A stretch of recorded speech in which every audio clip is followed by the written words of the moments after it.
Count Dygald had abruptly declared war on Perdium. The proclamation, delivered by a messenger, reached Zwalter as Randolph stood beside his brother in his office. Zwalter read through the declaration several times, his face darkening. The document laid out an elaborate list of reasons why the war was supposedly justified, asserting that Count Dygald had ample cause for such a drastic action. At its core, however, it simply stated that Dygald's heir, Gilmore Dygald, had been killed by Ghislain Perdium, and now vengeance was sought in the declaration.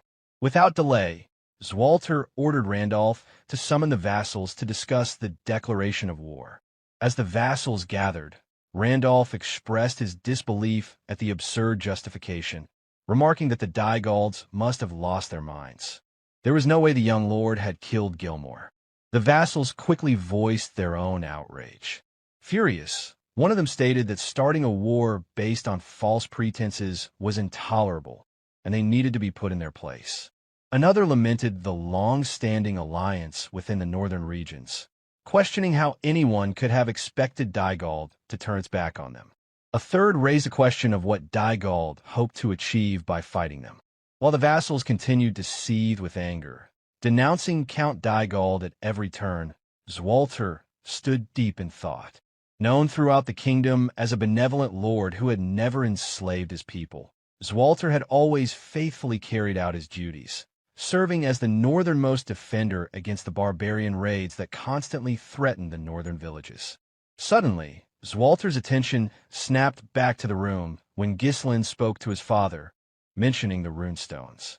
Ghislain reminded them that 2 of their retainers had been sent to Dygald as envoys while Ghislain had been at the magic tower. He suspected that these envoys might have leaked critical information about their territory. Once more, chaos erupted as one vassal questioned Ghislain's accusations, demanding to know what evidence he had to make such a dangerous claim. However, Ghislain remained unfazed, while Zwalter fell silent, reflecting deeply on his son's words. The runestones, he realized, might have been the catalyst. Sometimes, actions intended to benefit a territory ended up becoming its undoing. Zwalter looked at his son, now seeing the calm demeanor of someone who seemed to have known the war was coming. Despite his youth, Ghislain, who had once been known as the Mercenary king in his past life, remained composed.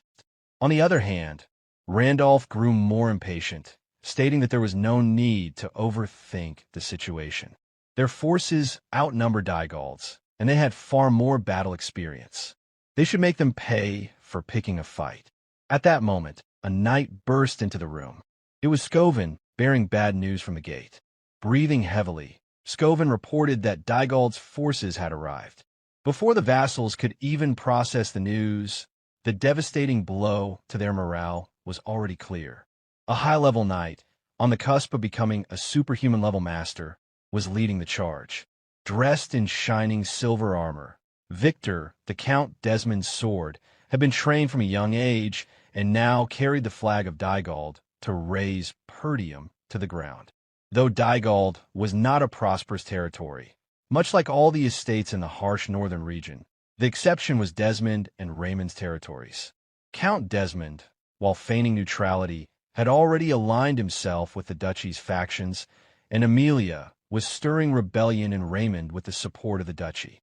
Now, the duchy's power was bearing down on the impoverished territory of Perdium under the pretext of a senseless justification. As all of this unfolded, Randolph seethed in fury, asking aloud how it was possible that they had declared war and arrived so quickly. Albert added, wondering when they had even prepared all of this. Meanwhile, as a seasoned commander, Zwalter remained deep in thought. Moments later, Soldier reported that a confirmed force of about 6,000 armed soldiers, with a follow-up supply division of approximately 1,000. Numerous siege weapons had also been spotted, and deployment had already begun on Dygald's forces. The revelation left Homern in a panic. He turned to Randolph, his voice filled with alarm, as he questioned what was happening. The power gap seemed insurmountable. Equally stunned, Albert voiced his confusion. He pointed out that Dygald was just as poor as Perdium. So how could they have raised such a massive army? Still grappling with the situation, Randolph responded with frustration, reiterating that this was exactly why he had warned them before not to reduce their forces. Fed up with the constant bickering, Zwalter screamed at the vassals to get a grip. He told them that arguing would only delay their response, and ordered that all soldiers be gathered at the walls. He commanded that every citizen be brought into the castle, and every gate should be shut tight. The soldiers were to hold their positions. With his gaze hardened by years of harsh northern battles, Zwalter stated firmly that the war had begun. At the forefront of the Dygald army, Thamos Dygald hummed to himself as he gazed at the towering Pertium fortress. Confident that Count Desmond's support would ensure victory, he was certain the fortress would soon fall into his hands. Thamos grinned as he thought of Gilmore, his son. While Gilmore had been a lazy and useless heir, his death had given Thamos a valid reason to strike Pertium. Gilmore's death didn't trouble him much, because he could always have another son. But the chance to seize Pertium with overwhelming support was something that could only come once. Turning to Victor, Thamos asked that he accompany him, as he had something to discuss with Count Pertium. When they arrived before the wall, Zwalter shouted out in defiance, demanding to know what kind of atrocity Thamos was committing. Thamos laughed to himself, responding that what he was doing wasn't an atrocity. His beloved son, Gilmore Dygald, had been killed on this land, and he was now here for revenge. With a menacing grin, he added that Zwalter's son, Ghislain Pertium, had killed his son. What parent wouldn't be enraged by the death of their child? Thamos then offered Zwalter a chance to end the conflict without further bloodshed, suggesting that if he surrendered now, it could all stop. Ghislain, who knew that Count Desmond was backing Dygald in this war, stood silently, observing the unfolding events. Filled with rage, Randolph shouted at Thamos, denouncing his lies. Equally disgusted, Homer agreed with Randolph, stating that any further conversation would be meaningless. However, Ghislain was lost in thought. While saving Elena had bought him time, he knew that with Gilmore's death, this war was inevitable. The fact that Dygald had brought siege weapons confirmed his worst fears that they were intent on crushing Pertium completely. At that moment, Zwalter stepped forward, declaring that Ghislain had not killed Gilmore. With a gaze hardened by years of defending the northern fortress against barbarian raids, Zwalter stated firmly that this was his only answer. He warned Thamos that if he valued his life, he should leave now. Thamos was visibly startled by the intensity of Zwalter's gaze, but Victor remained silent, standing unwaveringly by his side. Victor observed Zwalter, thinking to himself that the Northern Wolf had truly earned his reputation. Zwalter Pertium embodied the spirit of a great general who had defended the North for so long.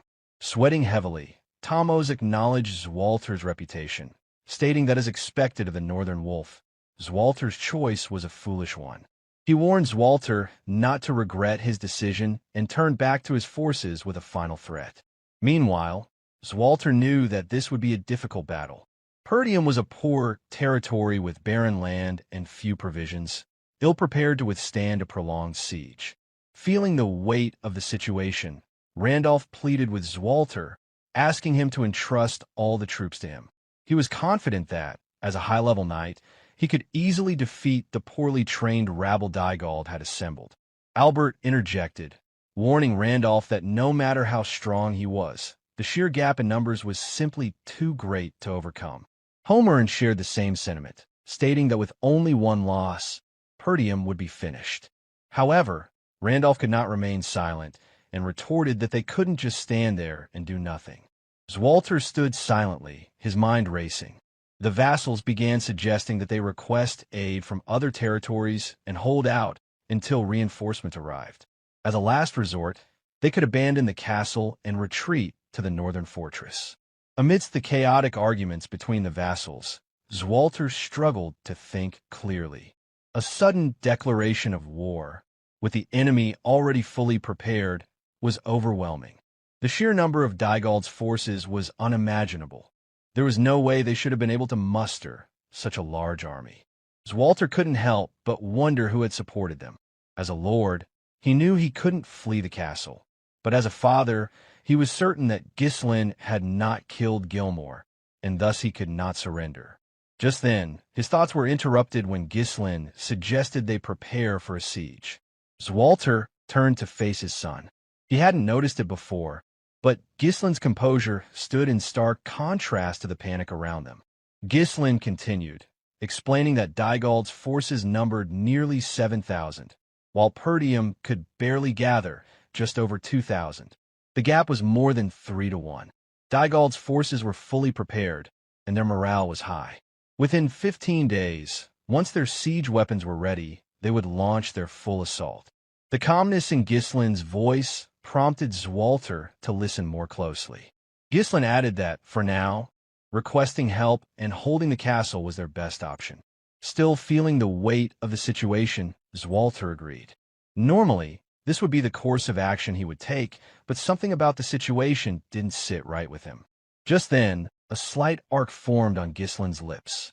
He moved closer to his father and whispered something into his ear. When Ghislain finished, Zwalter was visibly surprised. The content of those words remained between them, excluded from the vassals of Perdium. The countdown to the inevitable clash between Dygald's forces, supported by Desmond's territory, and Perdium had begun. In 15 days, Ghislain had decided to put everything he had into turning the tables. Knowing Perdium could not stand on its own, he planned to play the game differently. Donning his dark-tinted armor, Ghislain gathered his future aides, Gillian, Kaer, and Belinda. Gillian, who would later be known as the White Lion of Fenris, was a former mercenary who, though not yet a knight, was on par with a middle-level knight. He was the first person to swear loyalty to Ghislain. Kaer, the redhead, would become known throughout the Shadow Mountain as the King of Leather.